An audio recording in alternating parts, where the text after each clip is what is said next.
इतना यहाँ each and every student को दिख रहा है कि अगर हम लोग यहाँ पे ये पेरेंटल जनरेशन्स की बात कर रहे हैं, मतलब ये क्या है, ये पेरेंट है, ये पेरेंट है, ठीक है।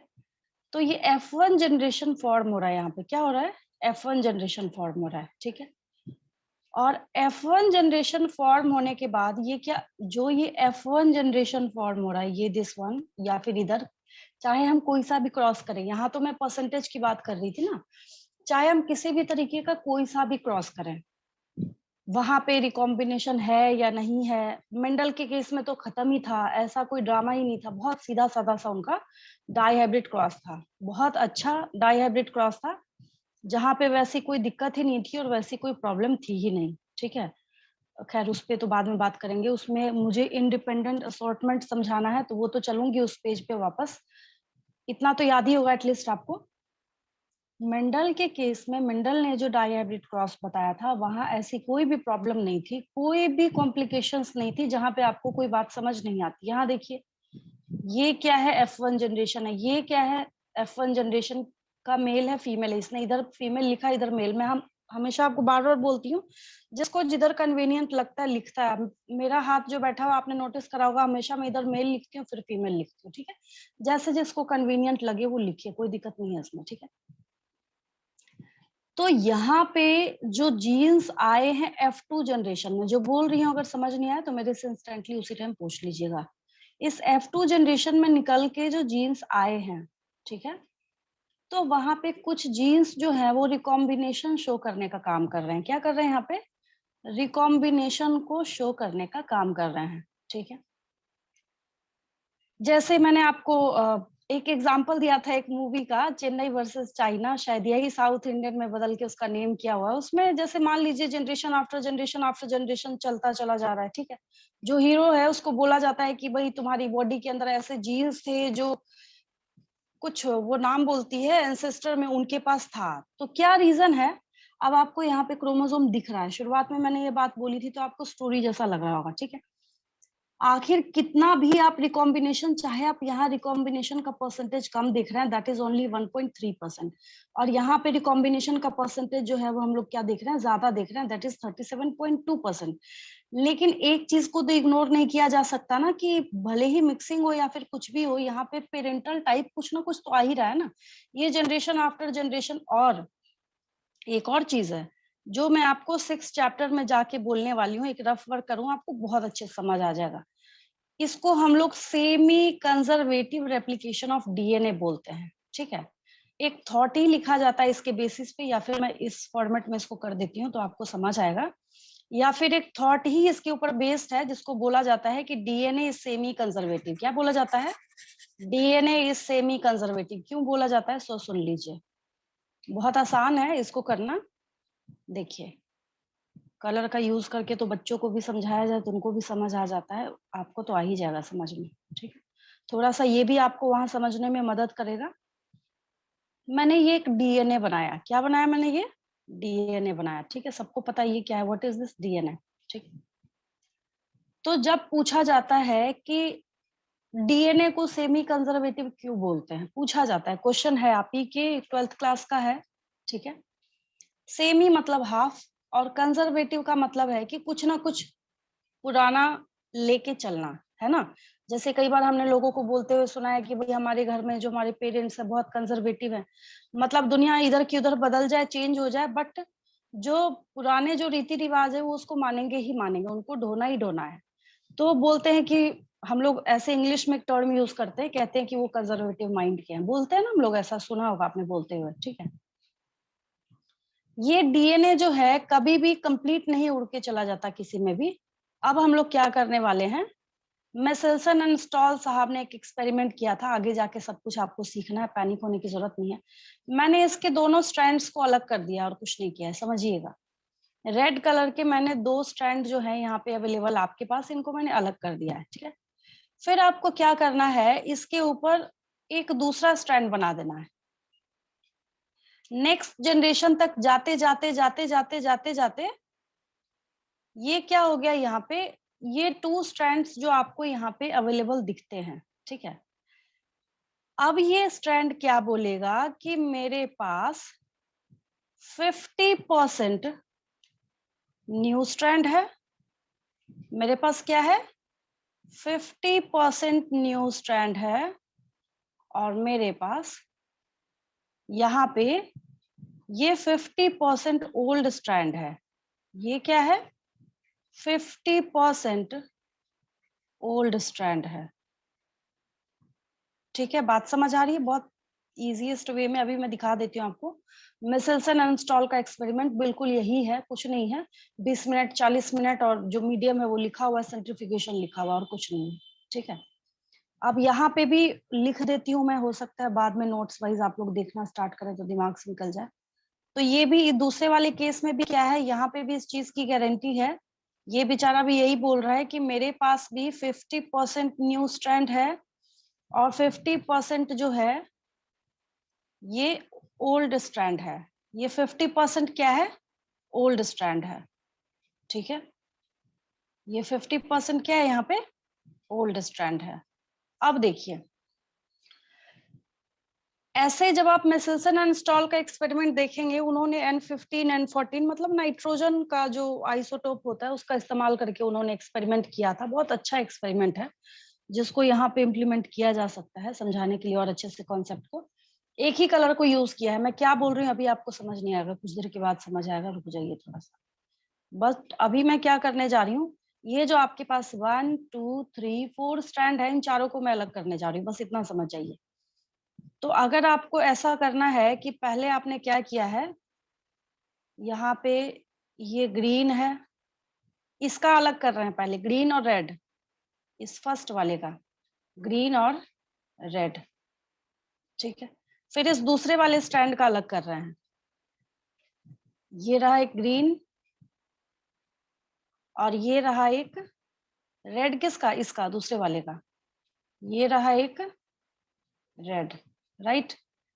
एक ही को हम लोग इसके ऊपर चढ़ा सकते हैं, बट आपको समझाने के लिए, आपका कॉन्सेप्ट ताकि और अच्छे से क्लियर हो, मैं ऑरेंज कलर ले लेती हूँ यहाँ पे। नेक्स्ट जनरेशन में क्या होगा, फिर से यही रूल एंड रेगुलेशन को फॉलो किया जाएगा, और यहाँ फिर से वापस 50% स्टैंड जो है वो पुराने रहेंगे, और 50% स्टैंड जो है वो क्या होगा, यहाँ पे न्यू आ जाएगा। देन यहाँ पे भी वही बात होगी, 50% stand old and 50% stand new. ठीक है, इसके लिए एक स्टेटमेंट दिया जाता है। क्या स्टेटमेंट दिया जाता है, एक प्रॉपर स्टेटमेंट बोला जाता है कि hence proved that DNA replicates, DNA replicates मतलब समझते हैं, हर बच्चा जानता है रेप्लिकेट्स का मतलब, है ना, डीएनए जो अपनी कॉपीज बनाता है।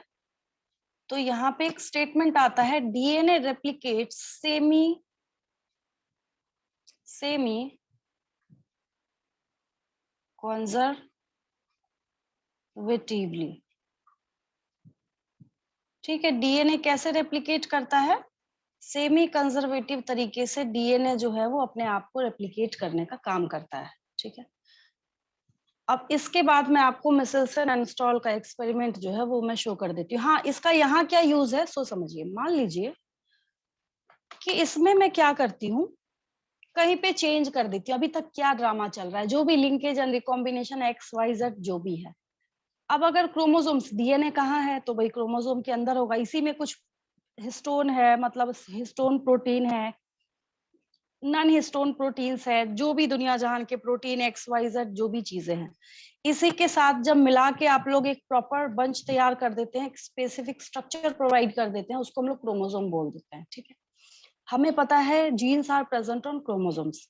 ठीक है, तो यहीं पे कहीं किसी पोर्शन में, कहीं किसी हिस्से में अगर क्या हो जाए, म्यूटेशन हो जाए, कोई चेंज हो जाए, दो जीन्स जो है वो टाइटली लिंक्ड हैं, तो पता चला कि जो यहाँ पे सेमी कंजर्वेटिव तो हो रहा है, बट उस बेचारे का यहाँ पे क्या होगा, जैसा होना चाहिए था इनहेरिटेंस वैसा हुआ नहीं। दिख रहा है यहाँ पे आपको, है ना।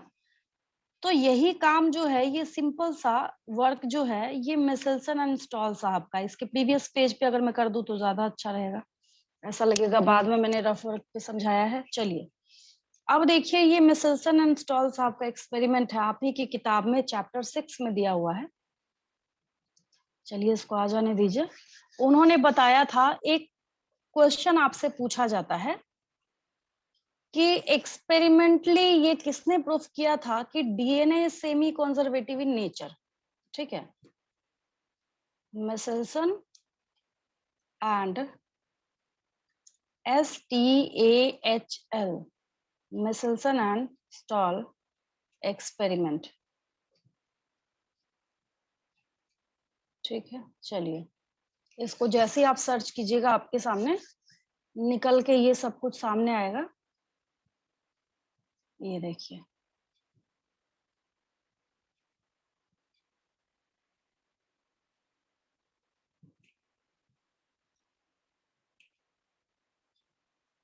इन्होंने हैवी और लाइट, अच्छा सेल चैप्टर में मैंने आप लोगों को पढ़ाते वक्त ना एक बात बोली थी, सेल चैप्टर में पढ़ाते वक्त मैंने सेंट्रीफ्यूगेशन का जिक्र किया था, याद है किसी बच्चे को? है ना? हाँ, सेंट्रीफ्यूगेशन जब मैं बता रही थी, आपने 9th में भी थोड़ा सा सुना है, कुछ क्वेश्चंस ऐसे पूछे जाते हैं जिसके बारे में सेंट्रीफ्यूगेशन टर्म जो है, कहाँ गया ये? अच्छा दूसरा एक कर देती हूँ, अगर डिलीट हो जाए तो दूसरा तो रहेगा एटलीस्ट। चलिए, ये है, ये मतलब बहुत सारे इसके ऊपर आपको डायग्राम्स, इमेजेस जो बोल लीजिए वो अवेलेबल आपको दिखेंगे, उसकी कमी नहीं है। हाँ, ये बताता है कि इन्होंने 2 आइसोटोप्स का यूज किया। नीचे XYZ क्या लिखा है उस पर आपको सर नहीं खपाना है, समझाना मेरा काम है, मैं समझाऊंगी आपको। ये क्वेश्चन है नीट के एग्जाम का कि कौन से आइसोटोप्स उठाए थे, किसके आइसोटोप्स का इस्तेमाल किया था, है ना? ये सब पूछा जाता है, तो हम लोग करेंगे बाद में, वो तो खैर गायब ही हो गया एक जो था, जो मैंने 2 बार क्लिक किया। अच्छा, उससे रिलेटेड, इससे रिलेटेड भी बहुत सारी इमेजेस हैं। ये रहा ना एनसीईआरटी का, बेकार टेंशन ले रही हूँ, ये रहा, ये एनसीईआरटी का है।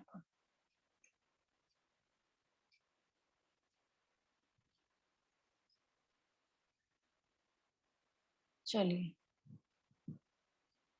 ये रहा मिसेल्सन एंड स्टॉल एक्सपेरिमेंट। क्या लिखा है नीचे? Separation of DNA by centrifugation.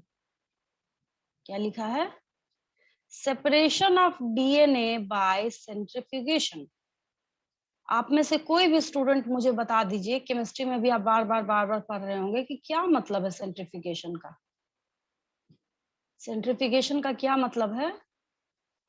कोई भी सेंट्रीफ्यूगल स्टूडेंट बता फोर्स दीजिए। को यूज करके मिक्सचर को प्योरीफाई करना। हाँ ठीक है, कैसे करते हैं इसको? मैम सोचिए। 11th में आप एक मशीन दिखाई थी, सेंट्रीफ्यूगेशन मशीन में। हाँ चलिए ठीक है, वेरी गुड, कुछ तो याद है, अभी फिर से दिखा देती हूँ क्योंकि जगह जगह पे आएगा। इसको इधर कीजिए, क्योंकि पहले तो मैं आपको यही सिखाऊंगी। देखिए, एक नीट का क्वेश्चन आपको यहाँ से मिल रहा है, ठीक है, जहाँ कंफ्यूजन क्रिएट हो, क्योंकि यहाँ पे बेचारे ने लिख ही दिया मिसेल्सन एंड स्टॉल एक्सपेरिमेंट। मैंने सोचा था ऊपर एक लाइन लिखूंगी, this experiment was performed by Meselson and Stahl, तो टाइम बच गया मेरा भी आपका भी। यहाँ पे लिखा ही हुआ इसने मिसेल्सन एंड स्टॉल एक्सपेरिमेंट, ठीक है, ये आपका एक वर्क बच गया, मेरा भी बच गया, नाम भी लिख दिया यहाँ पे, क्वेश्चन भी बन ही जाएगा इस पर। किसने प्रपोज किया था कि DNA semi conservative in nature? Meselson and Stahl. N15 N14 का यूज किया था। तो ये सब कुछ क्या है, आपको ये एक्सपेरिमेंट जो है वो क्लियर करने का काम करे। बहुत अच्छा एक्सपेरिमेंट है, आसान है।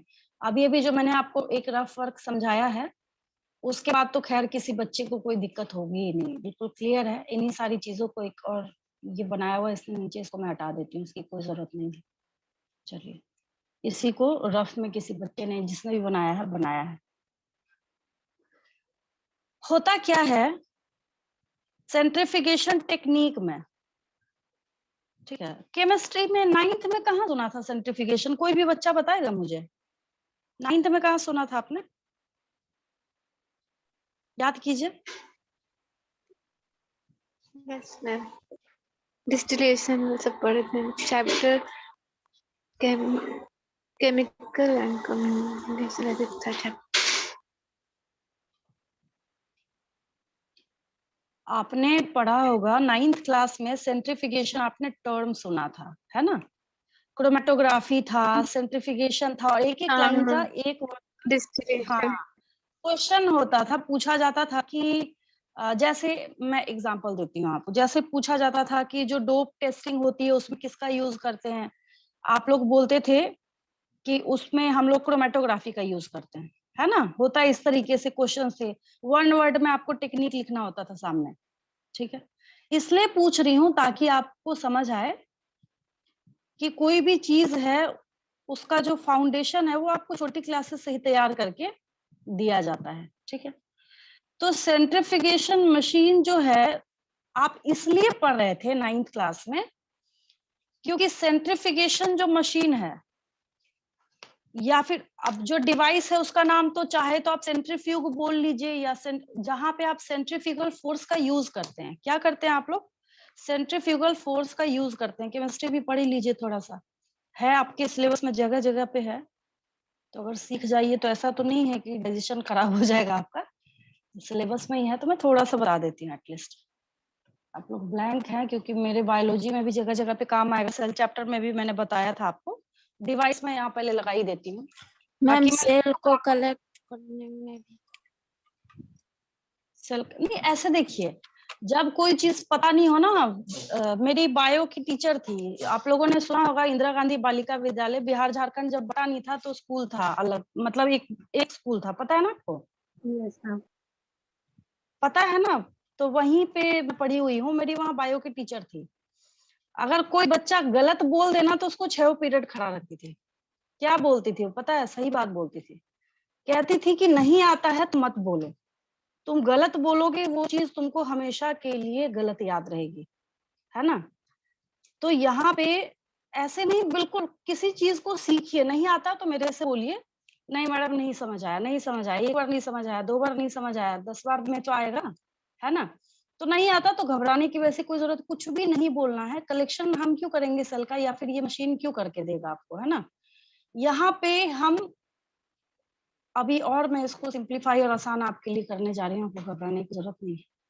चलिए, सेल चैप्टर में सबसे छोटा ऑर्गेनल का नाम बताइए जल्दी फटाफट, सबसे छोटे ऑर्गेनल का नाम बताइए, क्या है क्या सबसे पीपीएल? छोटा पीपीएल ऑर्गेनल, ऑर्गेनल, सबसे छोटा सेल नहीं, सबसे छोटे ऑर्गेनल का नाम पूछ रही हूँ मैं मैम आपसे। राइबोसोम। ऑर्गेनेल। राइबो हाँ राइबोसोम, हाँ। राइबोस। क्या है, इसमें तो कोई डाउट नहीं किसी को, ध्यान नहीं। है ना, इसमें तो खैर कोई भी डाउट नहीं किसी को। अब देखिए यहाँ पे ऐसे ही बहुत सारे टेस्ट ट्यूब्स लगे होते हैं, क्योंकि अब कॉस्टली मशीन आता है, प्राइस वगैरह सब कुछ आप लोग नेट पे चेक करते रहिएगा, जैसा जैसे 1000 revolution per minute, 5000 revolution per minute, मतलब जितना ज्यादा रिवोल्यूशन वाला आप मशीन खरीदेंगे आपको उतना कॉस्टली पड़ेगा, कुल मिला के मोरल ऑफ द स्टोरी यही है। पहली बात तो आपको इस मशीन की शक्ल दिख रही है, आपको समझ आ रहा होगा कि मैं क्या बोल रही हूँ, ठीक है।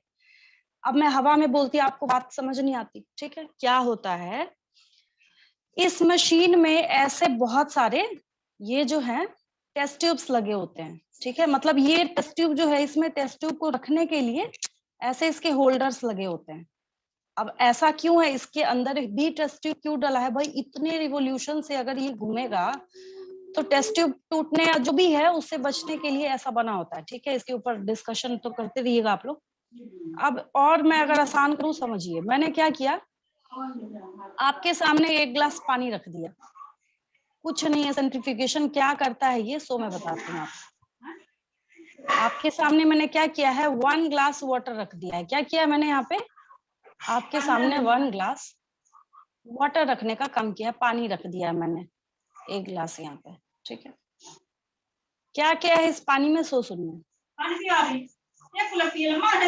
क्या किया है यहाँ पे, यहाँ पे उधर से जिसका भी म्यूट नहीं है म्यूट कीजिए, चलिए ठीक है अब सही हो गया, उधर से आवाज आती है ना तो मुझे डिस्टरबेंस हो जाती है। चलिए यहाँ पे हम ऐसा सोचते हैं कि ये क्या है, स्मॉल स्टोन पीसेस हैं, ठीक है। यहाँ पे सपोज कीजिए ऊपर में कुछ फ्लोट कर रहे हैं, दैट आर ऐसे ऐसे, यहाँ पे मैंने लिख दिया small paper pieces, small paper pieces, ठीक है। अब उसके बाद मीडियम हाइट में यहाँ पे मान लीजिए कुछ ऐसे ना छोटे छोटे प्लास्टिक के क्यूब्स बने हुए हैं। आपको बस इतनी बात समझ आ रही है ग्लास में कि ये बीच में फ्लोट कर रहा है, राइट। मैंने लिख दिया यहाँ पे small plastic cubes, plastic cubes, ठीक है। ये डायग्राम मैंने आपको दिखाया, मैंने बोला देखो ये सबसे ऊपर है, नंबर 1 पे है, ये नंबर 2 पे है, ये नंबर 3 पे है। अब मैं आपसे क्वेश्चन पूछ रही हूँ, मुझे बताओ इसमें से सबसे हल्का और सबसे लाइट कौन सा है? आंसर दीजिए। Small paper piece. Simple paper paper pieces, ठीक है। सेकेंड नंबर पे सबसे लाइट वेटेड कौन है? प्लास्टिक ठीक है। और सबसे भारी कौन सा है? Stone pieces. स्टोन चलिए पीस ठीक है। अच्छा इसमें तो कोई डाउट नहीं है ना किसी को? नहीं, ठीक। अब समझिएगा, इसको मैं यही रहने देती हूँ, बाद में मैं एज अ मतलब ये तो ऐसे भी रफ वर्क है, पता ही है आपको, इसको नोट करके क्या कीजिएगा, इसमें कुछ है नहीं वैसा। कई बच्चे इतना अच्छा क्लास वर्क करते हैं जो आप लोग कॉपीज की फोटो सेंड करते हैं। कई बच्चे तो मैं जैसे जैसे जो समझा रही होती हूँ सब कुछ लिख के नोट करके भेजते हैं। अच्छा लगता है मुझे, क्लास वर्क वैसा ही होना चाहिए ताकि बाद में जब आप पढ़ रहे हो rough work is rough work तो आपको समझ आए। वो रफ कॉपी, क्लास वर्क की कॉपी का मतलब ही होता है रफ कॉपी। अब समझिएगा जो मैं बोल रही हूँ। आपके सामने यहाँ पे एक सेल है, ये सर्कुलर बनाया है तो एनिमल सेल ही मानिए इसको, ठीक है। तो यहाँ पे क्या है, इसके बीच में न्यूक्लियस बैठा है, पता है सबको, ठीक है। अभी अभी मैंने आपसे Yes, क्वेश्चन पूछा तो आपने आंसर दिया था कि सबसे लाइट वेटेड कौन सा है, तो आपने बोला राइबोसोम्स, याद आया? ठीक यस है। फिर मैंने पूछा फिर कुछ होगा, फिर गोल्जी बॉडी होगा, फिर उससे भी हेवी माइटोकॉन्ड्रिया होगा, सबसे हेवी जो है वो न्यूक्लियस होगा, बट ये कैसे पता चला, हाउ? तो वहां पे सेल चैप्टर ने आपको सेंट्रिफिकेशन टेक्निक का नाम दिया था, याद आया? लिखा है 11th क्लास में भी आपके लिखा है, वहां पे आपको सेंट्रिफिकेशन टेक्निक का नाम दिया गया था और बोला गया था कि इसके लिए हम लोग इस सेंट्रीफ्यूग डिवाइस का, इतना डिटेल में नहीं लिखा था, कहीं पे कुछ एक छोटी सी लाइन थी जिसको देख के मैंने समझाया था आपको, ठीक है। तो अब होता क्या है, इस सेल को उठा के, समझिए अब इतना बड़ा है तो बड़ा थोड़ी है, ये बेचारा तो माइक्रोस्कोपिक है, इसको उठा के हमने इसमें डाल दिया, इस सेल को, समझिएगा क्या बोल रही हूँ मैं। इस सेल को उठा के कहाँ डाला हमने? इस टेस्ट ट्यूब में डाल दिया। इस टेस्ट ट्यूब को कहाँ डाला हमने? इस मशीन के अंदर डाल दिया, ठीक है। इस टेस्ट ट्यूब को उठा के, इधर क्यों नहीं चल रहा पता नहीं है, जो भी है, इसको उठा के हमने यहाँ पे डाल दिया, मशीन के अंदर डाल दिया, ठीक है। स्विच ऑन किया आप लोगों ने, स्विच ऑन जब किया, स्विच ऑन करने के बाद ये तो ऐसा है ना, हम लोगों के कॉलेज में जो लगा था ऊपर से, मतलब ये इसको बंद करने के बाद ये ऊपर वाला जो लिड है ना, जो ढक्कन है, ये ग्लास का था, ये नीचे वाला जो ऐसा ऐसा ऐसा, ये जो है ये ग्लास का था, ये बंद होने के बाद हम लोग को दिखता था। अब एक इंटरेस्टिंग बात ये सुनिए कि जैसे आप स्विच ऑन करते हैं और ये चलना स्टार्ट करता है, ठीक है, आपको क्या लगता है कि मतलब इतने रिवोल्यूशन पे, इतने हाई स्पीड रिवोल्यूशन पे अगर कोई चीज आपको दिख रही है तो अंदर टेस्ट ट्यूब दिखेगा? नहीं।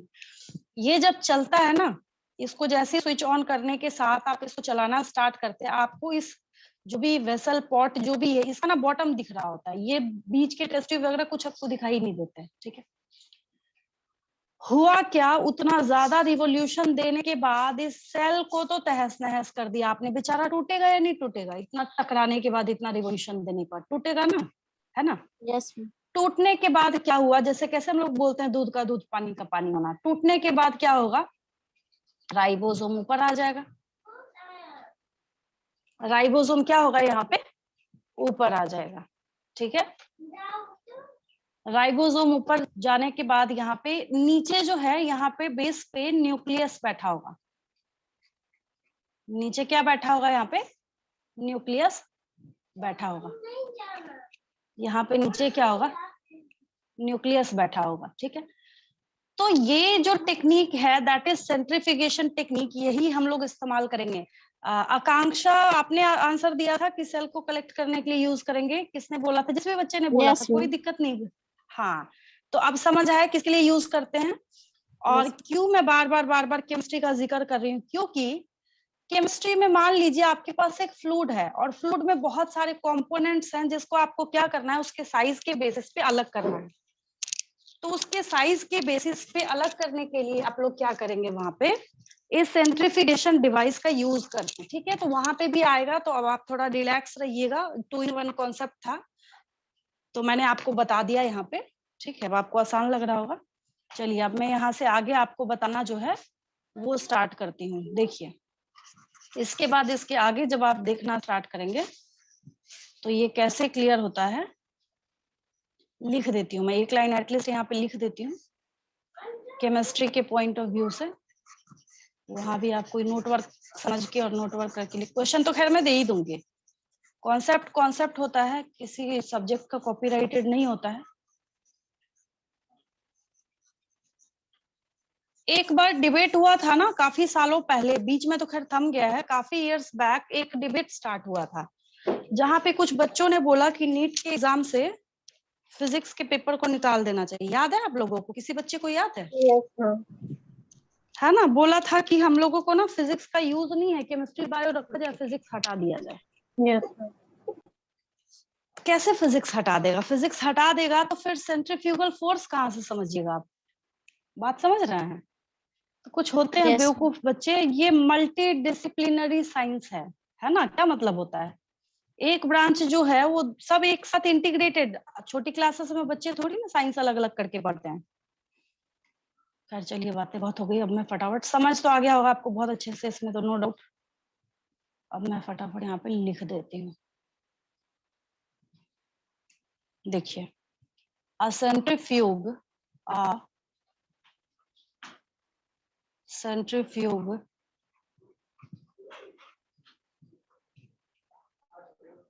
is a device. A centrifuge is a device. अब ये डिवाइस ही है ना, दिख रहा है ना आपको, है ना?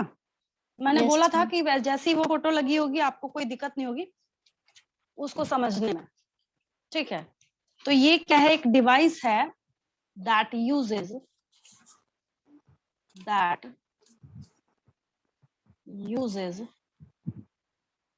मिनट, थोड़ा सा रुक जाइए। ये क्या करता है, लिखिए, दैट यूजेस सेंट्रीफ्यूगल फोर्स। ये क्या करता है, सेंट्रीफ्यूगल फोर्स का यूज करता है। That uses centrifugal force. ठीक है,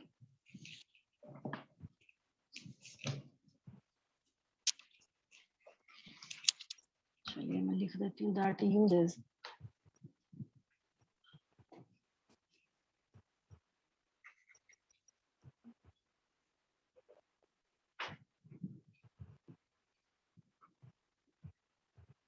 centrifugal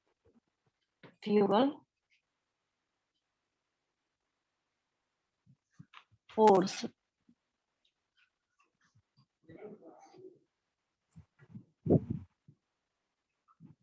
to separate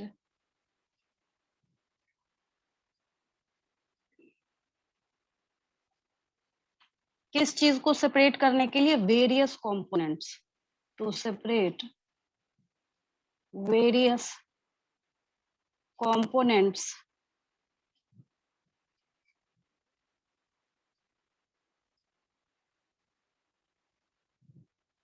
of a fluid, of a fluid।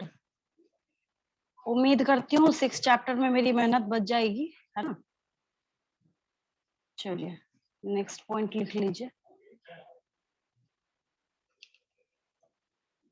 This is achieved by, क्या करते हैं आप, इसको स्पिन करते हैं, मैं लिख देती हूँ spinning. This is achieved by spinning the fluid,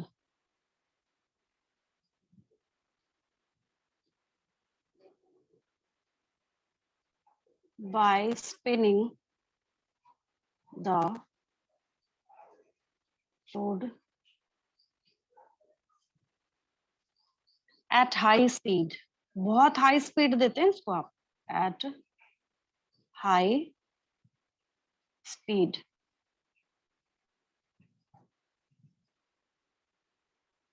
within a container। ये देखिए कंटेनर के अंदर यही दे रहे हैं, ऐसा तो नहीं हवा में दे दिया इस बेचारे को, नहीं तो मैं लिख देती, जो दिख रहा है वही लिख रही हूँ, कुछ अलग नहीं लिख रही हूँ। within a container,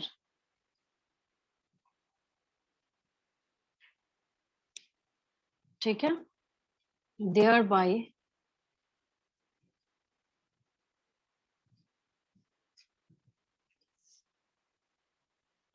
separating fluids of, thereby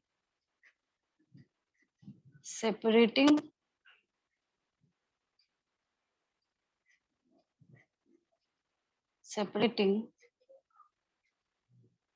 fluids of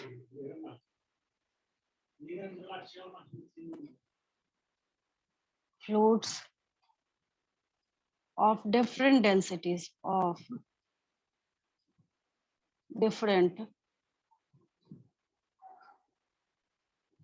densities।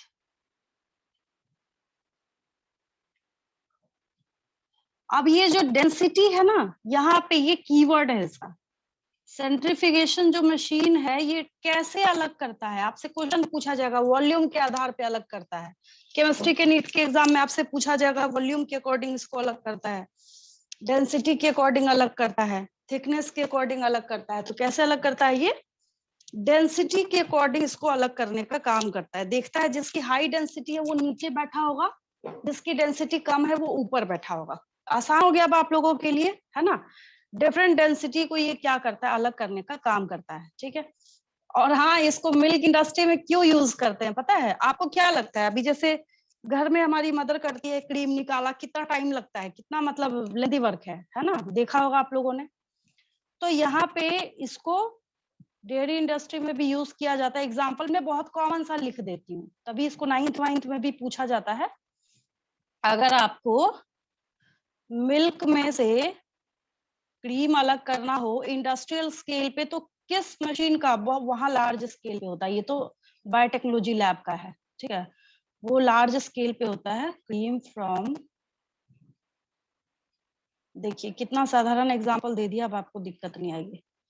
जो क्रीम होता है मिल्क का, उसका बहुत लाइट वेट होता है, देखा है ना आपने, वो बिल्कुल ऊपर आ जाता है। तो एक बार सेंट्रीफिकेशन कराया, कहानी खत्म।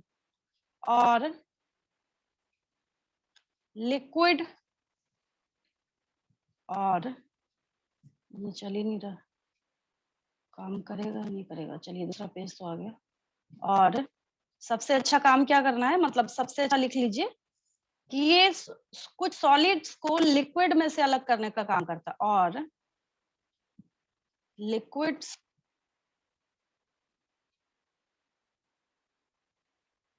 फ्रॉम, अब जैसे सेल वाला एग्जांपल है वो इस पे फिट बैठेगा, लिक्विड्स फ्रॉम सॉलिड्स। उसका पूरा जो प्रोटोप्लाज्म वगैरह सब तोड़ ताड़ के बराबर कर दीजिए, उसके जितने ऑर्गेनेल्स है, कंपोनेंट्स हैं, वो क्या होंगे, डेंसिटी वाइज ऊपर से लेके नीचे तक बैठा होगा, है ना। उसको देख के बता दीजिए कौन सा हैवी है, कौन सा लाइट है, क्या है नहीं है, ठीक है। चलिए, बहुत अच्छा कॉन्सेप्ट सीखा आपने आज की क्लास में। अब इस पे चलते हैं हम।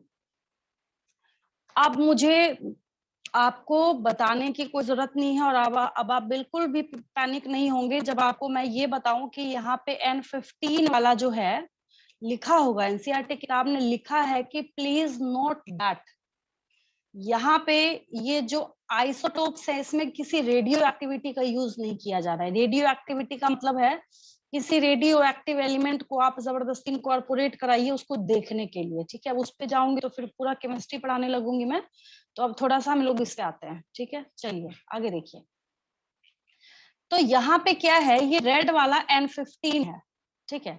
और ये N15 जो यहाँ पे आपको दिख रहा है, इट्स, ये हैवी आइसोटोप है। ये वाला जो है, रेड वाला जो आपको यहाँ पे दिख रहा है, इट्स, ये क्या है, हेवी आइसोटोप है। ये क्या है? हेवी आइसोटोप, ठीक है। और ये ऑब्वियस है कि N14 जो है ये क्या है? लाइट आइसोटोप है। ये क्या है? N14 जो है ये लाइट है।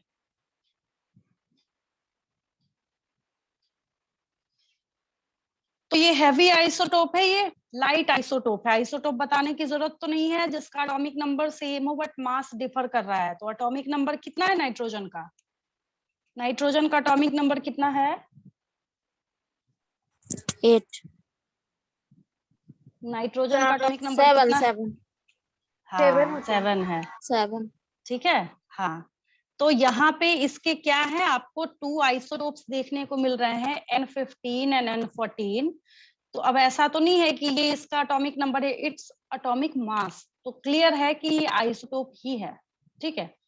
क्योंकि आइसोटोप आपने यही पढ़ा है 9वीं क्लास में कि आइसोटोप का मतलब है कि एटॉमिक नंबर सेम होगा बट मास नंबर उसका डिफर करेगा, जैसे कार्बन वगैरह में भी सब में यूज करते हैं लोग, ठीक है। यस चलिए, तो ये हैवी है और ये लाइट है। यही रीजन है कि जब आप लैब में एक्सपेरिमेंट कराते हैं, जब आप क्या करते हैं, लैब में एक्सपेरिमेंट कराते हैं, तो टेस्ट ट्यूब को, अगर इस टेस्ट ट्यूब को मैं सीधा कर दूं, इस टेस्ट ट्यूब को मैं क्या कर दूं, अगर मैं इस टेस्ट ट्यूब को ऐसे स्ट्रेट कर दूं, सीधा कर दूं, तो ये वाला नीचे है, ये वाला ऊपर है।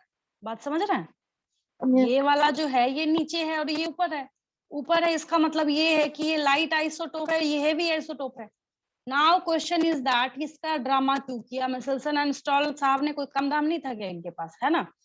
तो बात ये है कि ये बेचारे ये प्रूफ करना चाहते थे, इनका ये पहला एक्सपेरिमेंट है जो ये प्रूफ करता और बताता है कि DNA semi conservative in nature. अब इसको थोड़ा सा ध्यान से देखिए, यहाँ पे इस एक्सपेरिमेंट में क्या किया है इन्होंने, जो आपको दिख रहा है ये,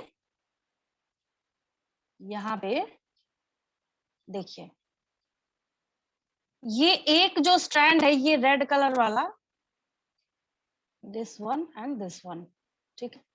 तो ये पूरा जो स्ट्रैंड यहाँ पे चल रहा है, तो इसमें एक जो है ये भी एन क्या है, एक जो है ये भी N15 है, ये भी N15 है, ऊपर वाला भी क्या है, N15 है, नीचे वाला भी क्या है, N15 है। इसमें कोई दिक्कत नहीं किसी को, क्लियर है? दोनों क्या है, N15 है, एक ही कलर से शो किया हुआ है। 20 मिनट मतलब सेंट्रीफिकेशन करने के बाद इसको फिर 20 मिनट तक छोड़ दिया, ठीक है।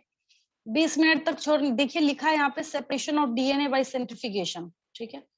हम लोग घुमा फिरा के कुछ भी करके छोड़ रहे हैं। कितनी हैरानी की और चौंकाने वाली बात है कि N14 और N15 को अलग अलग कर दे रहे हैं, ऐसे करके छोड़ दे रहे हैं, तब भी यहाँ पे ये क्या कर रहा है, रेप्लिकेशन में अपने मोड को कैसा रखता है, ये सेमी कंजर्वेटिव रखता है, ठीक है।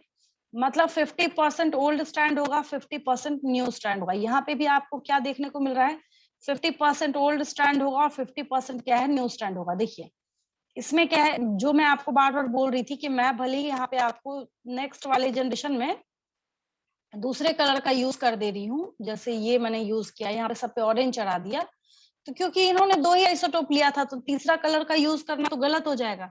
तो इस पूरे एक्सपेरिमेंट में जहाँ पे जो भी N14 है उसको ग्रीन कलर दिया गया है, ठीक है। तो जानबूझ के यहाँ पे दूसरे वाले पर भी ग्रीन ही चढ़ा हुआ है, जो नेक्स्ट जनरेशन में हम लोग लेके आए हैं।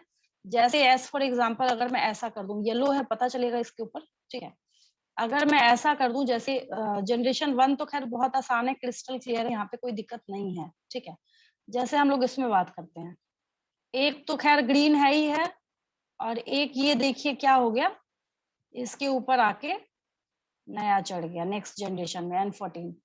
एक तो रेड है ही, बेचारा पिछले के पिछले, मतलब ये अगर दादा दादी हैं, ये अगर मदर फादर हैं, तो ये बच्चे हैं, तो next to next to next generation में जा रहा है। तो यही चीज जो है मैं तब से लेके अभी तक आपको समझाने की कोशिश कर रही हूँ। ये बहुत उम्दा ब्रांच ऑफ बायोलॉजी। आगे जब आप लोग एमएससी कीजिएगा, तो जिस बच्चे के हाईएस्ट मार्क्स आते हैं ना, 2 या 3 बच्चों को सेल एंड मॉलिक्यूलर बायोलॉजी दिया जाता है, बस 2 to 3 students in each college, क्योंकि इन सब की जो टूल्स वगैरह आपको दिख रहा है, सबकी कॉस्टिंग बहुत ज्यादा होती है। ज्यादा बच्चों को भेड़ चाल को कराने से कोई फायदा है नहीं, तो काफी कम स्टूडेंट को ये दिया जाता है। अब का मुझे नहीं पता, मुझे अपने टाइम का जो याद है, हम लोग 2-3 स्टूडेंट्स को ये सेल एंड मॉलिक्यूलर बायोलॉजी जो है वो दिया जाता था। ठीक है, तो यहाँ पे थर्ड जनरेशन में आप क्या दिख रहे हैं कि सबके ऊपर एक एक एक एक एक एक और चला गया है। ठीक है, तो डीएनए जो है ये सेमी कंजर्वेटिव है। डीएनए कैसा है? सेमी कंजर्वेटिव है। यहाँ है, इस जनरेशन से नेक्स्ट में गया, नेक्स्ट में कितना भी रिकॉम्बिनेशन करा लीजिए या कितना भी आप बोलिए कि भाई यहाँ पे क्या है, लिंकेज चल रहा है, कुछ भी चल रहा है XYZ। ठीक है, लेकिन ये मानी हुई और सच्चाई है और ये फैक्ट है, जो कि सेक्सुअल रिप्रोडक्शन के टाइम में भी आपने पढ़ा है कि generation after generation after generation after generation after generation जो जीन्स चलते चले आ रहे हैं उसको कोई नकार नहीं सकता है। उसको, उसमें हर किसी को पता है कि जो ऑफस्प्रिंग है उसके पास 50% कैरेक्टर जो है वो मदर साइड से होंगे और 50% कैरेक्टर जो है वो किधर से होंगे? फादर साइड से होंगे। ठीक है, तो ये डीएनए जो है अपने आप को कैसे रेप्लिकेट करता है? सेमी कंजर्वेटिवली रेप्लिकेट करता है। कैसे करता है? ये सेमी कंजर्वेटिवली रेप्लिकेट करने का काम करता है। ठीक है, अभी मुझे पॉलीजेनिक इनहेरिटेंस बताना था, लेकिन अभी मैं स्टॉप कर रही हूँ। रीजन आपको पता है क्या है? क्योंकि फ्लो में चलते चलते इस टेबल को दिखा के मुझे आपको लॉ ऑफ इंडिपेंडेंट असॉर्टमेंट बताना था, जो मैं अभी बताऊंगी आपको। ये डाई हाइब्रिड क्रॉस है। ठीक है, उसका उस टॉपिक का यहाँ से कोई कनेक्शन नहीं है। ये आप में से ईच एंड एवरी स्टूडेंट को याद है ना? Yes, ma'am. क्लियर है ना? इसमें किसी को कोई दिक्कत नहीं, किसी भी बच्चे को मैं बोलूं तो आपको कोई भी बना सकता है इसको। ठीक है, अब हम लोग यहाँ पे लॉ ऑफ इंडिपेंडेंट असॉर्टमेंट पढ़ने वाले हैं। ठीक है, क्या पढ़ने वाले हैं? लॉ ऑफ इंडिपेंडेंट असॉर्टमेंट पढ़ने वाले हैं। ठीक है, यहाँ पे इंडिपेंडेंट असॉर्टमेंट का ये मतलब है, बहुत साधारण सी, बहुत छोटी सी बात है। ये जो लॉ ऑफ इंडिपेंडेंट असॉर्टमेंट है, अगर यहाँ पे, जैसे मैंने पिछली क्लास में भी पूछा था कि अगर ये स्मॉल आर है, अगर ये क्या है यहाँ पे स्मॉल आर है, तो ये बेचारा क्या है? रिसेसिव है। क्या है ये? Recessive. रिसेसिव। Recessive. ये दिस Yes, वन। ma'am. और ये डोमिनेंट है।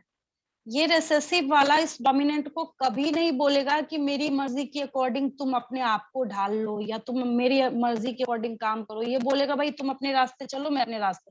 ये बिल्कुल वैसे ही जैसे कैसे आजकल सिटीज में फ्लैट सिस्टम है, दीवार के साथ लगा हुआ दूसरा फ्लैट है, उसके घर में क्या चल रहा है, कोई लड़ रहा है, मर रहा है, आप जाइएगा तो आपको क्या बोलेगा? भाई तुम अपना काम करो, हम अपना काम कर रहे हैं। होता है ना ऐसा? बिल्कुल उसी तरीके से यहाँ पे इंडिपेंडेंट असॉर्टमेंट चल रहा है। ठीक है, जबकि गांव में झगड़ा हो तो पता चला पूरा गांव इकट्ठा हो गया, वहां पे कुछ देख रहे हैं, कुछ रोक रहे हैं लड़ाई, तो वो सारा काम कहाँ पे होगा? वो जब मॉर्गन साहब का एक्सपेरिमेंट देखेगा वहां चलेगा। यहाँ पे ये सिटी वाला काम चलता है। सब एक दूसरे से इंडिपेंडेंट है, कोई किसी में दखल अंदाजी नहीं करेगा। ठीक है, तो इसके लिए बहुत आसान है, बहुत इजी है, बट बस स्टेटमेंट जो है वही नहीं लिखा था मैंने, जो हिंदी में मैं बोल रही हूँ बस उतना ही है, उससे ज्यादा कुछ है ही नहीं लॉ ऑफ इंडिपेंडेंट असॉर्टमेंट। ठीक है, चलिए मैं लिख देती हूँ, आसान है, आप लोग भी इसको समझ सकते हैं। चलिए मेरे साथ साथ लिख लीजिए।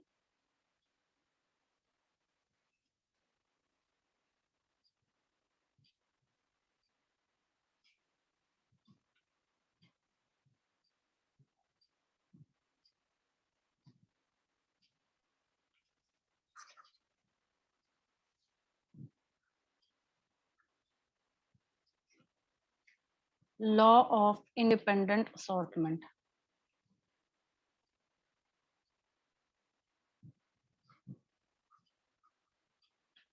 प्रिंसिपल भी लिख सकते हैं।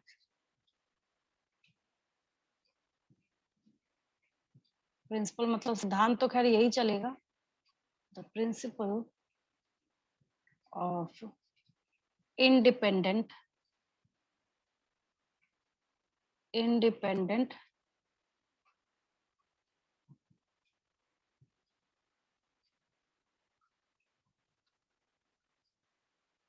assortment।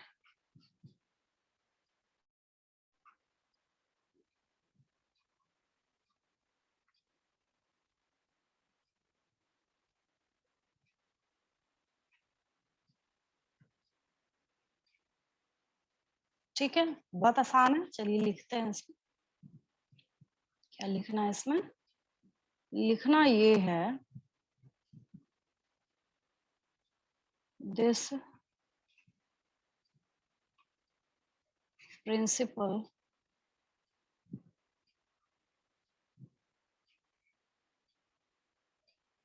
of independent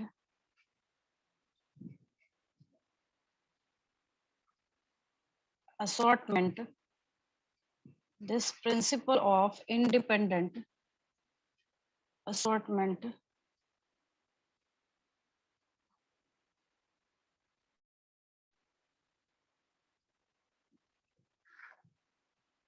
describes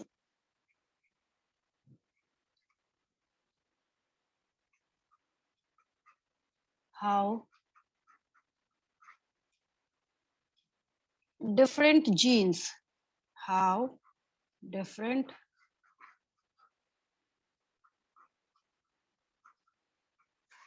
genes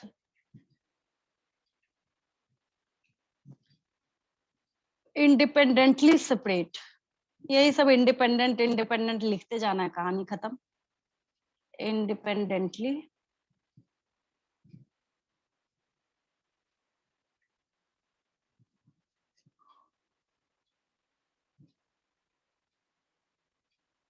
separate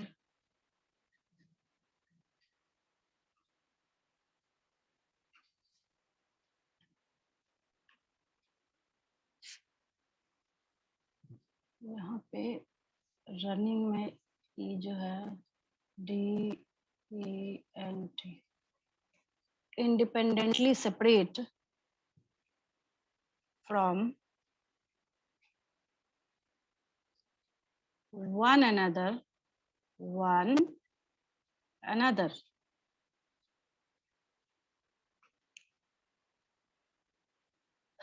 ठीक है। कब होता है ये? when, ये मैं क्या लिख रही हूँ मैं बता देती हूँ। when reproductive, कब होता है ये? गैमेटोजेनेसिस के टाइम में होता है ना? कब और कब होगा? गैमेटोजेनेसिस के टाइम में ही सारा ड्रामा हो जाता है। when reproductive cells develop, reproductive cells develop।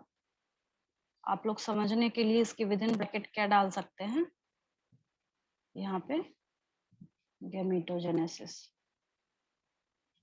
Gametogenesis.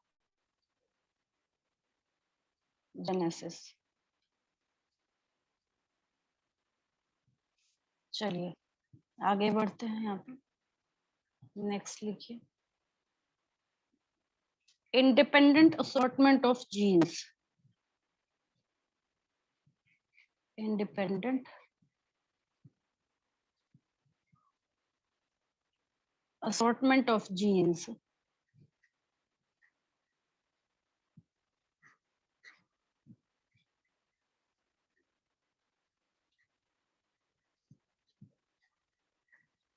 वहां नहीं चलेगा, मॉर्गन साहब वाले में नहीं चलेगा ये, है ना? वहां तो दूसरा ड्रामा चलता है, वो बिल्कुल कंप्लीटली टोटली डिफरेंट केस है। ठीक है, तो यहाँ पे independent assortment of genes and their corresponding traits, and traits मतलब कैरेक्टर्स और features, genes and their corresponding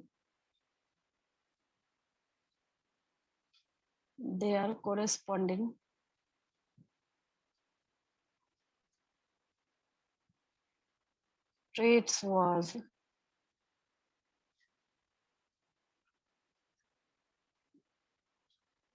traits मतलब feature first observed by Mendel, first observed by Mendel।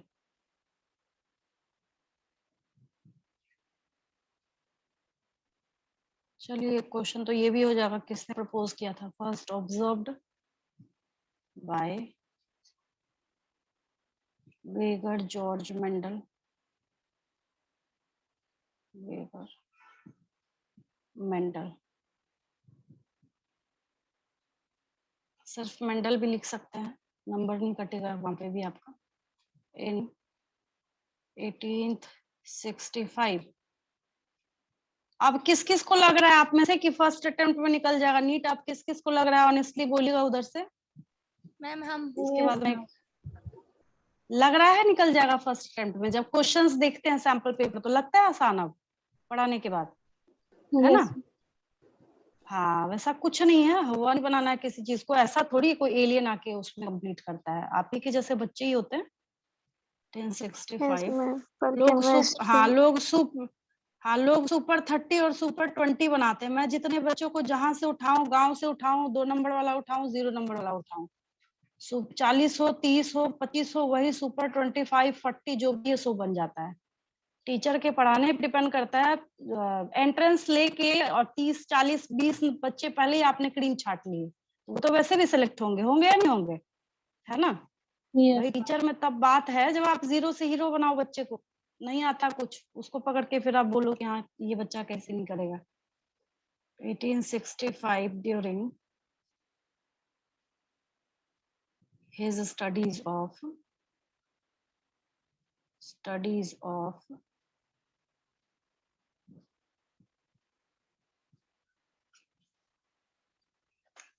genetics in pea plants.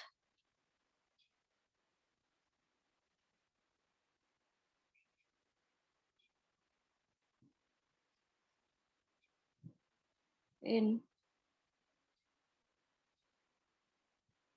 pea plants, देखिए P plant यहाँ पे लिखना पड़ रहा है क्योंकि अगर हम ऐसे जनरल छोड़ देंगे तो फिर वहां पे ड्रोसोफिला उठ के आ जाएगा, वो बोलेगा मेरे में कहाँ फिट होता है ये, है ना? तो जब इंडिपेंडेंट असॉर्टमेंट की हम लोग बात करते हैं तो ये सिर्फ किसके ऊपर फिट करता है? ये सिर्फ फिट होगा one and only P plant के ऊपर, मेंडल एक्सपेरिमेंट के ऊपर। एक डायहाइब्रिड क्रॉस में यहाँ पे लगा देती हूँ छोटा सा। वैसे तो आपकी खुद की मास्टरी है, उसमें डायहाइब्रिड क्रॉस तो आप लोग बना ही सकते हैं, ठीक है? तो हम लोग यहाँ पे डायहाइब्रिड क्रॉस कोई सा भी हो एक लगा देते हैं। यही तो 2-3 पेजेस पर तो यही चलता चला रहा है। खैर कोई बात नहीं, बात वही है, किसी को भी लगाइए। ये आपके एनसीईआरटी वाला है।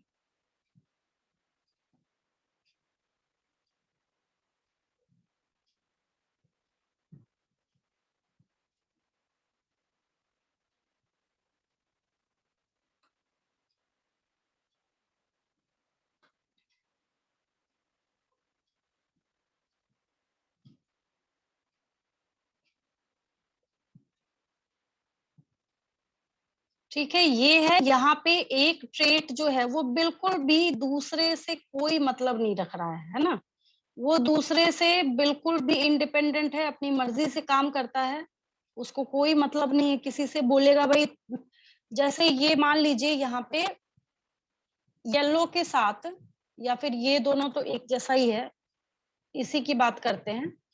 जहाँ पे ये क्या है, एक बेचारा जो है ये पूरा कंप्लीट क्या है, रेसेसिव है। रेसेसिव जो ट्रेट है यहाँ पे ग्रीन वाला, तो ये नहीं बोलेगा राउंड वाले को कि देखो मैं रेसेसिव हूँ, तुम भी रेसेसिव एक्सप्रेस कर दो अपने आप को। ये बोलेगा मुझे कोई मतलब नहीं है तुम्हारे से।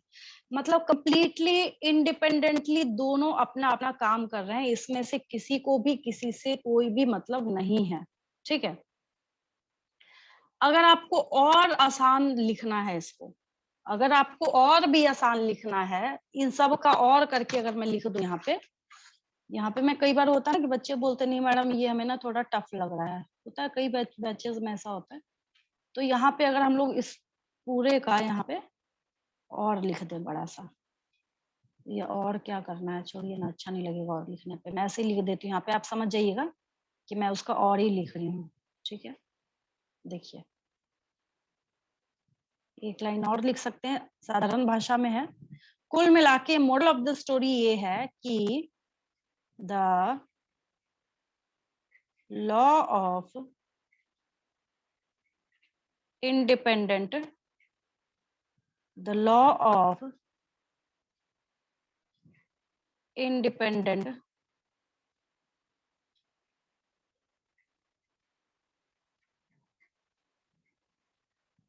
Assortment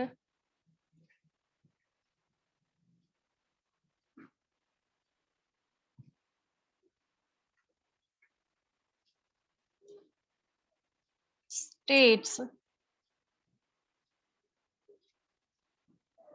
that the alleles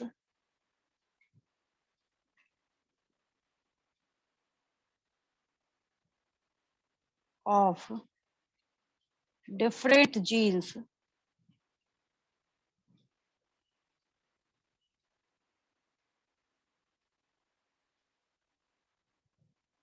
are inherited are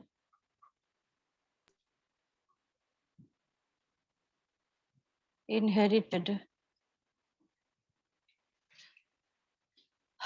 independently. कितना आसान हो गया, independently.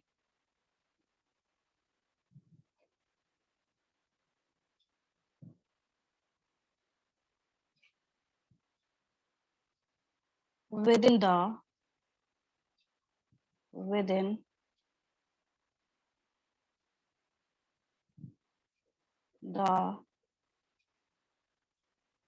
organisms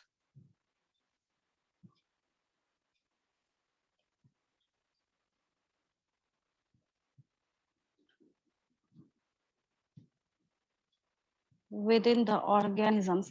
अब जो बेचारा असेक्सुअल रिप्रोडक्शन कर रहा है वहां तो ड्रामा ही खत्म, वहां तो कुछ है ही नहीं, तो क्लोन बनाने का काम कर रहा है, तो बस एक यहाँ पे ऐड कर दीजिएगा organisms that reproduce sexually, that reproduce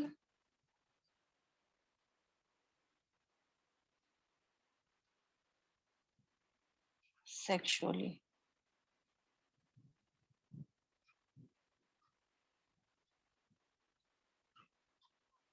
ठीक है, अब आसान हो गया, ये देखिए कितना आसान है, ये ऊपर तो कुछ है ही नहीं. The law of independent assortment states that क्या the alleles of different genes are inherited independently बस within the organisms that reproduce sexually. अब आसान है, इजी लग रहा है Yes, ना? ma'am.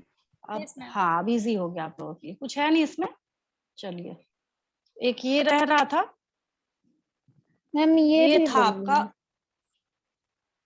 नहीं इसको मत बनाइए, ये बना हुआ है आप लोगों का, है ना, ये तो आपने बनाया हुआ है, इसको मत बनाइए. Yes. बस लिख लिया, बहुत बड़ी बात है, इसको बनाइए नहीं.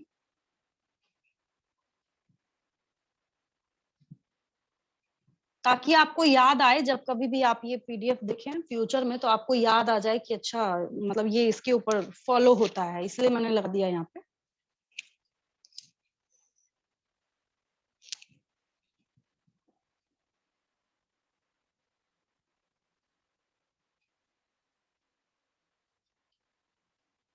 इसी चैप्टर की वजह से, खैर ये बात तो मैं 100 बार बोल चुकी हूँ, इसी चैप्टर की वजह से काफी उम्दा चैप्टर आप पढ़ के लग भी रहा होगा. मैंने पीछे वाले जो आपके चैप्टर्स है उसको बहुत जल्दी खत्म किया था. इसमें जितने अच्छे होइएगा आप उतना अच्छा, मतलब 12th में फिर पकड़ हो जाएगी आपकी. सिर्फ 4 चैप्टर है जो की चैप्टर्स हैं इसके, 5, 6, 11, 12. उसके बाद तो कुछ नहीं है, उसका तो बच्चों का खेल है. 4 चैप्टर में टाइम लगता है, उसके बाद तो एक एक चैप्टर पे अगर आप बोलिए तो मैं 2-2 दिन में खत्म करा दूंगी, ऐसा कुछ नहीं है. नंबर उसी बच्चे का आता है जो जितना ज्यादा क्वेश्चंस की प्रैक्टिस करते हैं. चलिए आगे बढ़ते हैं हम लोग. धीरे धीरे क्वेश्चंस लिखना स्टार्ट करती हूँ और आंसर आप लोग साथ में देते जाइएगा. ये है,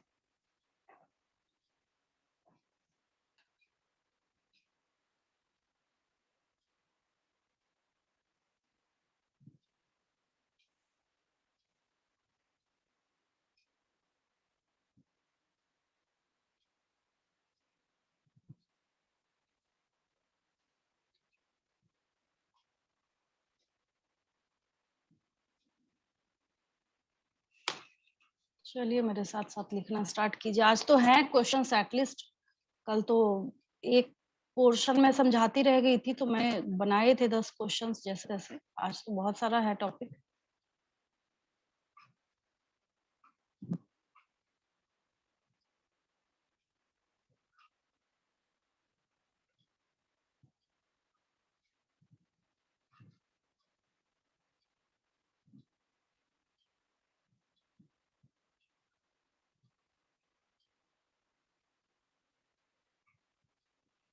चलिए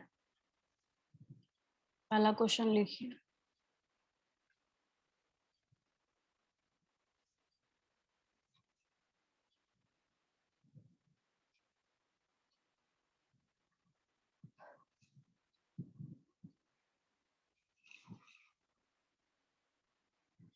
Who proposed that?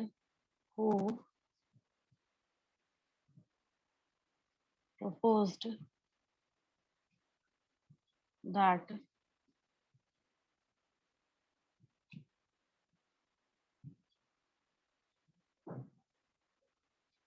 DNA is semi-conservative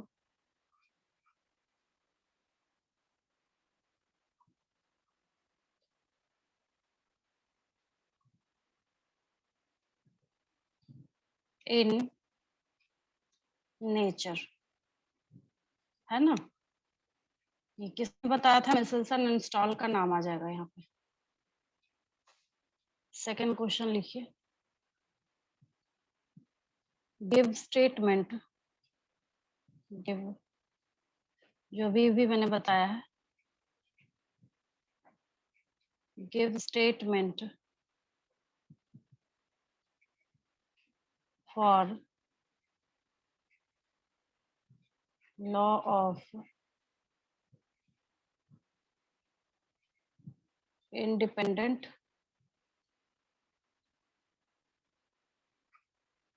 assortment.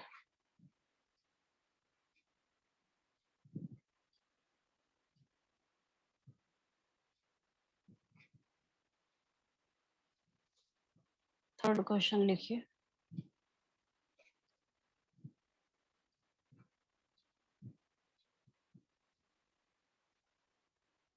Right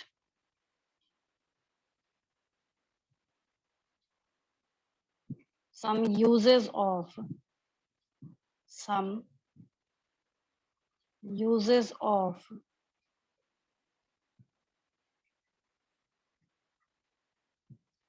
centrifuge device.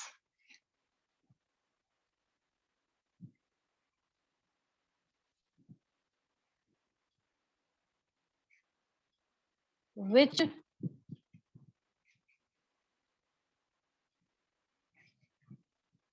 isotopes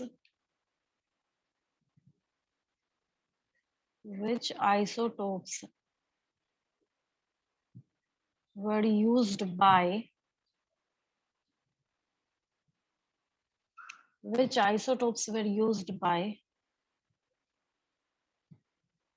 Michelson and Stahl? क्या हो जाता है इसको रहते रहते?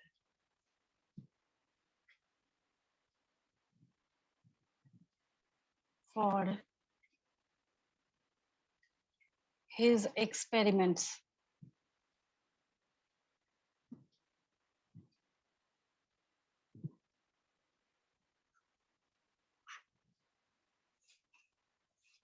चलिए विच लगाया है तो क्वेश्चन मार्क में लगा देते हैं यहाँ पे।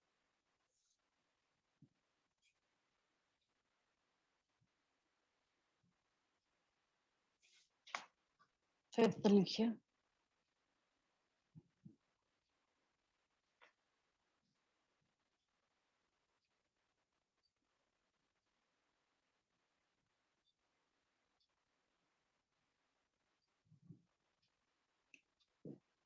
What is the exception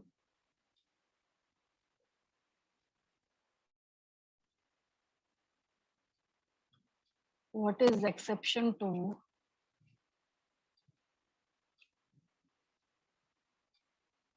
Mendel's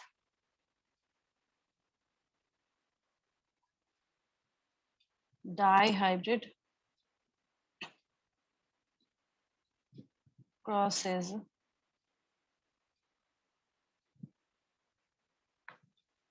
phenotypic ratio?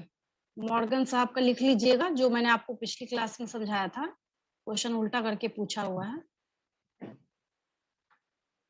Morgan ने जब ड्रोसोफिला को उठा के एक्सपेरिमेंट किया तो वहां पे मेंडल साहब का डाई-हेबिट क्रॉस का जो फेनोटाइपिक रेशियो है वो डेविएट कर गया, बस यही लिखना है, एक्सेप्शन ही पूछा है बस। नेक्स्ट लिखिए 6 क्वेश्चन।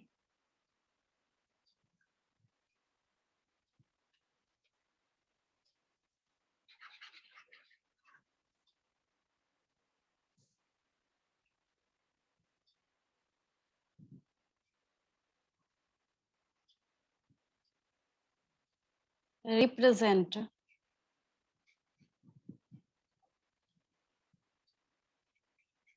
that जो मैंने एक रफ वर्क किया है ना उसको आंसर में लिख लीजिएगा, मतलब थोड़ा सा रिप्रेजेंट कर दीजिएगा। Represent that DNA replicates semi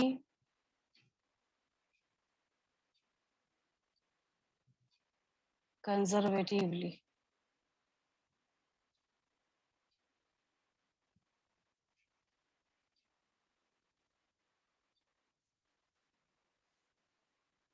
एक क्वेश्चन यहाँ से दे रही हूँ, ये देखिए, which technique is used for isolation of cream from milk. तो आप लोग लिख लीजिएगा सेंट्रिफिकेशन वहां पे, 9th क्लास का क्वेश्चन है।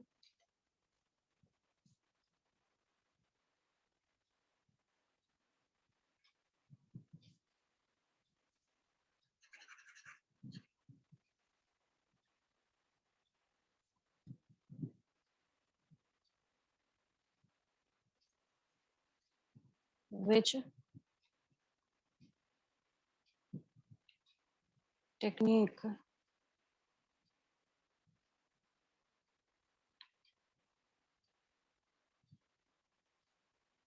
is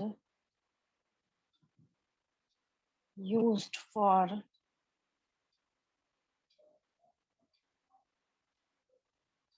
isolation of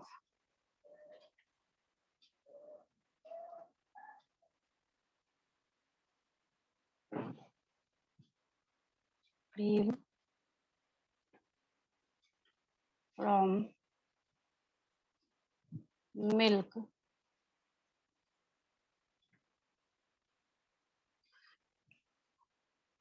industrial scale पे पूछ रही हूँ, मैंने लिखा नहीं ब्रैकेट में, साइंस में पूछा जा रहा है तो उसका ही मतलब है।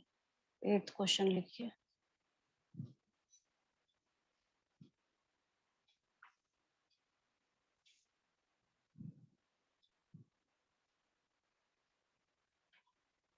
Who proposed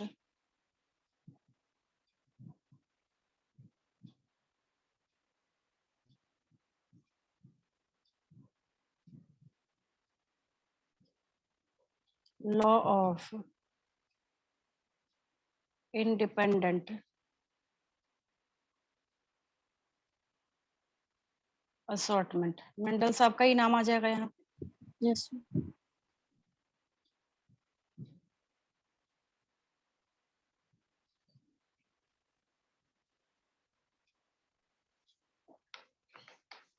नाइन्थ क्वेश्चन लिखिए।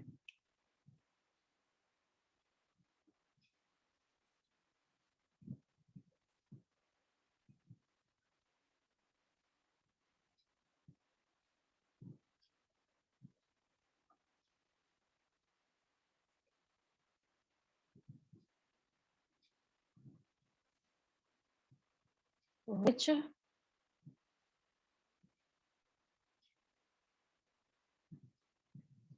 property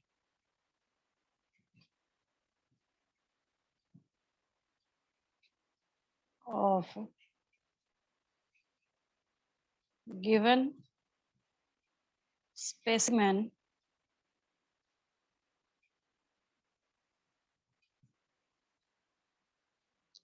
is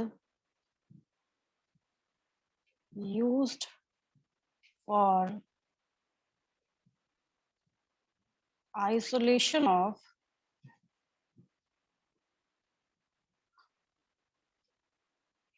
components of which property of given specimen is used for isolation of their components कर देती हूँ of their components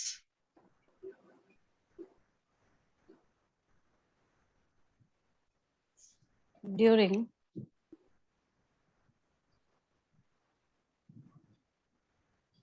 centrifugation. Density. Yes, very good. Centrifugation. Density के बेस पे उसको लग करते हैं.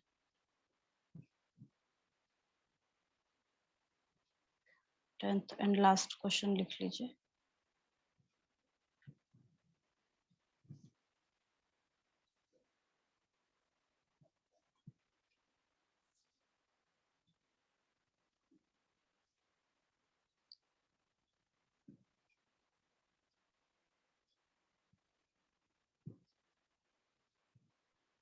During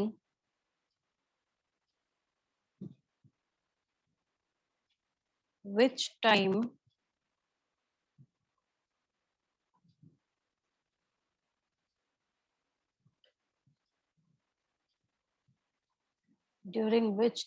टाइप हो गया यहाँ पे. अच्छा, लॉ ऑफ इंडिपेंडेंट असॉर्टमेंट कब काम करता है? Gametogenesis. Yes, very good. During which time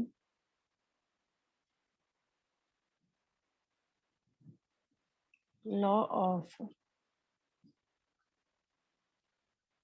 independent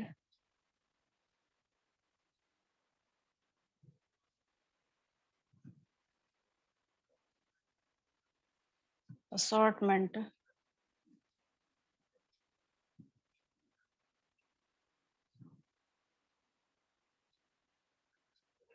works.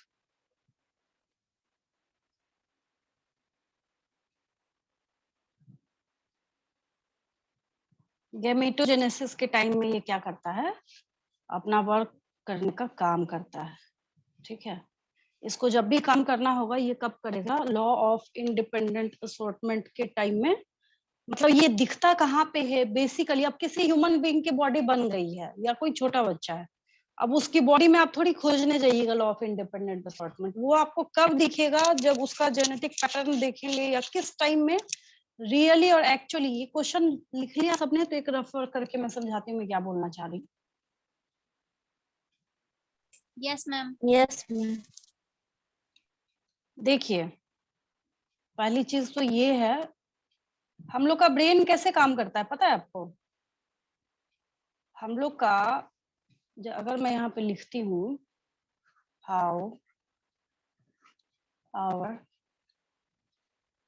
Brain, चलो चल ही नहीं रहा है इसके बाद मैं ही समझा देती हूँ आपको. ये हो ही नहीं रहा है. देखिए एक छोटा सा ना एग्जांपल समझिए. अगर आप नीट की तैयारी कर रहे हैं तो नीट की तैयारी से कोई दूसरा एग्जाम निकाल सकते हैं क्या? जिसका सिलेबस इससे नहीं मिलता हो वो एग्जाम निकाल सकते हैं आप? No, ma'am. नहीं ना.